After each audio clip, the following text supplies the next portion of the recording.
Passez-vous, Sylvana. Je croyais que c'était Antoine, mais enfin, comme il est déjà venu hier. Vous savez, je connais bien la vie. Il reviendra certainement. Non, je ne crois pas. J'ai été très maladroite avec lui. Quand j'ai senti que ça commençait à aller mal, au lieu d'arranger les choses, je les ai aggravées parce que j'avais peur. Non, il faut de la patience. Les hommes sont tous des enfants. Je croyais que vous aimiez beaucoup votre femme. Ah oui, oui, beaucoup. Au début, quand je l'ai rencontrée, j'ai été stupéfait par sa bonne éducation. Elle était tellement polie que ça me faisait rire, ça m'attendrissait. Puis ça a commencé à m'agacer.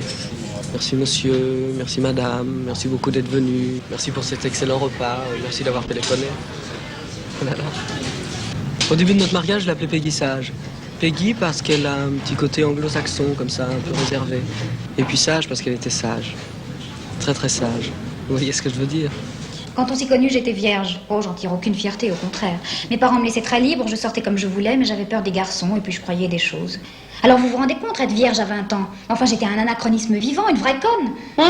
Moi aussi, je me suis fait une fausse idée de la vie. Mais il est quand même passionnant.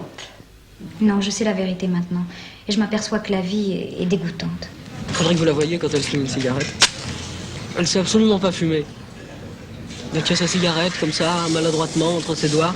On dirait une petite fille qui fait semblant d'être une femme. Non, c'est vrai qu'il est drôle. Et voyez, malgré tout ce qu'il m'a fait, eh bien, je me suis jamais ennuyée avec lui. Vous avez remarqué qu'il est toujours enrhumé? Au début de notre mariage, ça m'agaçait de l'entendre renifler comme ça. J'avais envie de lui dire, mais enfin, qu'est-ce que tu attends pour prendre un mouchoir? Et puis maintenant, quand on est dans la même pièce et que je ne l'entends pas renifler, ben, j'ai l'impression qu'il est malade. Eh bien, vous voyez. Hein? Ça doit être mon mari qui rentre. Au revoir. Au revoir, Sylvana.